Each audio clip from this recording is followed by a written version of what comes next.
మంచిర్యాల ప్రజలకి ముఖ్య గమనిక. పళ్ళ సమస్యతో బాధపడుతున్నారా? ఇకపై శాశ్వత పరిష్కారం అందుబాటులో ఉంది. Ravi dental clinic and implant centre ప్రత్యేకమైన ఆఫర్లతో మీ సేవలోకి వచ్చింది. సింగిల్ సిట్టింగ్ రూట్ కెనాల్, నొప్పిలేని చికిత్స, ఆధునిక డెంటల్ ఇంప్లాంట్స్ అందుబాటులోనే ఉన్నాయి. వైద్యులు doctor K Sunil Bhaskar, dental surgeon, implantologist, UCAM Spain. Address IV చౌరస్తా, మన మంచిర్యాల.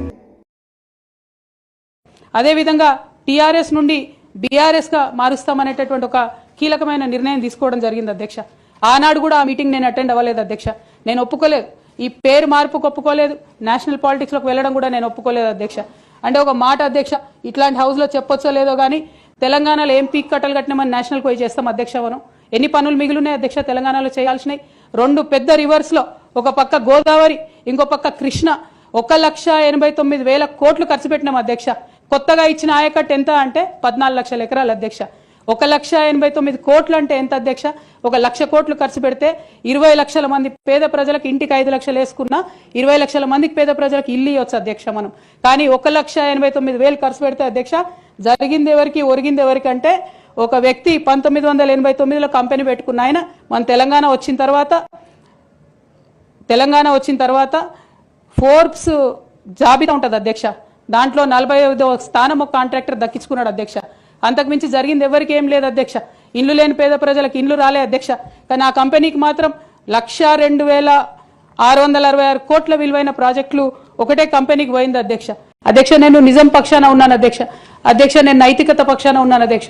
నేనేమి తప్పు చేయకుండా, పార్టీలో కొంతమంది కక్షగట్టి, మహిళా నాయకత్వం ఎదగకుండా పార్టీలో కొంతమంది కక్షగట్టి అధ్యక్ష, ఎక్కడైతే ఉద్యమకారుల మాటలు కేసీఆర్ గారికి చేరుతాయో, ఎక్కడైతే సామాన్య కార్యకర్తల మాటలు కేసీఆర్ గారికి చేరుతాయో, ఎక్కడైతే పేదవాళ్ళ మాటలు కేసీఆర్ గారికి చేరుతాయి అనుకున్నారు అధ్యక్ష, వాళ్ళకు అడ్డుగోడ గట్టి ఇవాళ నన్ను పార్టీ బయట వేసినారు అధ్యక్ష. అటువంటి పార్టీలో నేను ఉండదలుచుకోలేదు అధ్యక్ష. కాకపోతే మీతో నేను రిక్వెస్ట్ చేస్తా ఉన్నా అధ్యక్ష, ఏ పొలిటికల్ పార్టీ అయినా అధ్యక్ష రాజ్యాంగాన్ని స్ఫూర్తిగా తీసుకొని పనిచేయాలి అధ్యక్ష. బీఆర్ఎస్ పార్టీ ఆ స్ఫూర్తితో లేదు అధ్యక్ష. కాబట్టి నేను ఈ రాష్ట్రంలో మహిళలకు కొంత ఇన్స్పిరేషన్ ఇవ్వడానికి అధ్యక్ష, ప్రజలకు ఓవరాల్గా సేవ చేయడానికి అధ్యక్ష, ఇప్పుడు కాంగ్రెస్ పార్టీ చేస్తున్న విధానాలకు ప్రధాన ప్రతిపక్షం అధ్యక్ష ఇవాళ లేనేలేదు హౌస్లో. నిన్న మొన్న అసెంబ్లీ నడిచింది, అక్కడ లేనేలేదు అధ్యక్ష. ఆ యొక్క గ్యాప్ని ఫిల్ఫిల్ చేయడానికి అధ్యక్ష నేను ఇవాళ ఒక వ్యక్తిగా ఈ హౌస్లోకి వెళ్ళిపోతున్నా అధ్యక్ష. కానీ నేను ఒక శక్తిగా ఫ్యూచర్లో చట్టసభలకు తిరిగి వస్తా అధ్యక్ష. డెఫినెట్గా ఒక పొలిటికల్ సిస్టమ్ని క్రియేట్ చేస్తా అధ్యక్ష. ఈ స్టేట్లో చేసి ఖచ్చితంగా ఒక శక్తిగా నేను తిరిగి వస్తాను అధ్యక్ష.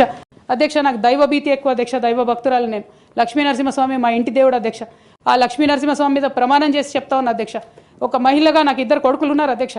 వాళ్ళిద్దరి మీద ప్రమాణం చేసి చెప్తా ఉన్నాను, నాది ఆస్తుల పంచాయతీ కాదు అధ్యక్ష, నాది ఆత్మగౌరవం పంచాయతీ.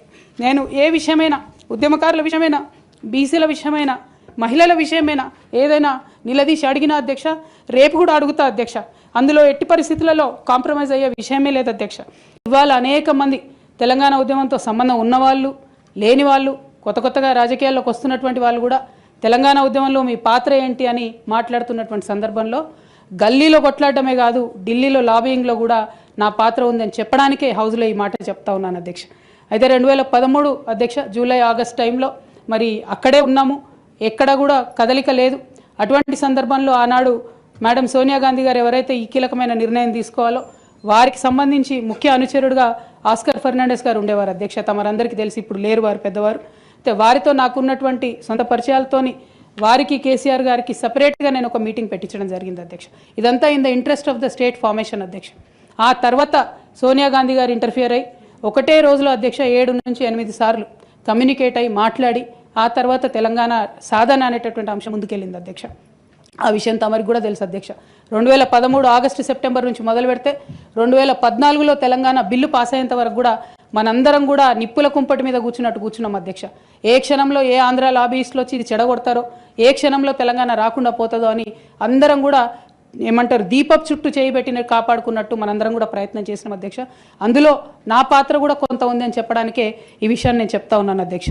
ఆనాడు వారు సరదాగా ఒక మాట అనేవాళ్ళు, అందరికీ కాంట్రాక్ట్ పోస్ట్ ఉంది, మరి ముఖ్యమంత్రికి కూడా కాంట్రాక్ట్ పోస్ట్ ఉంటుందా అని చెప్పి ప్రశ్నించేవారు అధ్యక్ష.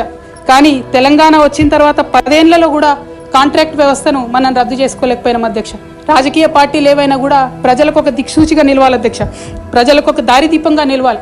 పార్టీలోనే అంతర్గత ప్రజాస్వామ్యం లేకపోతే రాష్ట్రంలో ఎట్లా ప్రజాస్వామ్యం ఉంటుందనే విషయాన్ని కూడా మనందరం గమనించాలి కాబట్టి ఈ మాట చెప్తా ఉన్నాను అధ్యక్ష. ధర్నా చౌక్ రద్దు చేయడం అనేటటువంటిది ప్రజాస్వామిక హక్కుల్ని కాలరాయడంలో మొదటి మెత్త అధ్యక్ష. ఆనాడు ఇంటర్నల్గా ఎంత ప్రొటెస్ట్ చేసినా కూడా రాష్ట్రం వచ్చింది, ఇప్పుడు ధర్నాలు ఎందుకు, దరఖాస్తులు లేవు, ధర్నాలు లేవు, అన్ని పనులు చేసి పెడతామని చెప్పుకుంటూ వెళ్ళడం జరిగింది అధ్యక్ష. అట్లానే రైతులకు జరిగినటువంటి అక్రమ అరెస్టుల అధ్యక్ష, ఇవాళ ఒక్కొక్క దగ్గర నుంచి రైతులు మాట్లాడుతూ ఉంటే బాధ తట్టుకోలేకపోతున్నాం అధ్యక్ష. అదేవిధంగా పార్టీలో జరుగుతున్నటువంటి అవినీతి అధ్యక్ష, ప్రభుత్వంలో జరుగుతున్నటువంటి అవినీతిని ఎప్పటికప్పుడు నేను వారి దృష్టికి తీసుకెళ్లడం జరిగింది అధ్యక్ష. అమరజ్యోతి నుంచి మొదలు పెట్టుకుంటే అధ్యక్ష, అంబేద్కర్ విగ్రహం దగ్గర నుంచి మొదలు పెట్టుకుంటే అధ్యక్ష, సెక్రటేరియట్ నుంచి మొదలు పెట్టుకుంటే అధ్యక్ష, కలెక్టరేట్లలో కూడా తీరని అవినీతి జరిగిన మాట ముమ్మాటికి వాస్తవం అధ్యక్ష. దీనికి పెద్ద ఉదాహరణలు సిద్దిపేట, సిరిసిల్లలో కట్టినటువంటి కలెక్టరేట్లు 2 వచ్చినటువంటి మొదటి వర్షానికే 2 కూడా మునిగిపోయినాయి అధ్యక్ష. ఆ విజువల్స్ అందరం కూడా మనం చూడడం జరిగింది. ఇక సిద్దిపేటలో, సిరిసిల్లలో కట్టిన కలెక్టరేట్లకే దిక్కు లేకపోతే మొత్తం రాష్ట్రంలో కట్టినటువంటి అన్ని బిల్డింగ్లు ఎట్లుంటాయన్న విషయాన్ని కూడా ఒకసారి తెలంగాణ ప్రజలు ఆలోచించుకోవాలి అధ్యక్ష. ఉద్యమకారుల విషయంలో తీరని, అదేవిధంగా టీఆర్ఎస్ నుండి బీఆర్ఎస్గా మారుస్తామనేటటువంటి ఒక కీలకమైన నిర్ణయం తీసుకోవడం జరిగింది అధ్యక్ష. ఆనాడు కూడా ఆ మీటింగ్ నేను అటెండ్ అవ్వలేదు అధ్యక్ష. నేను ఒప్పుకోలేదు, ఈ పేరు మార్పుకు ఒప్పుకోలేదు, నేషనల్ పాలిటిక్స్లోకి వెళ్ళడం కూడా నేను ఒప్పుకోలేదు అధ్యక్ష.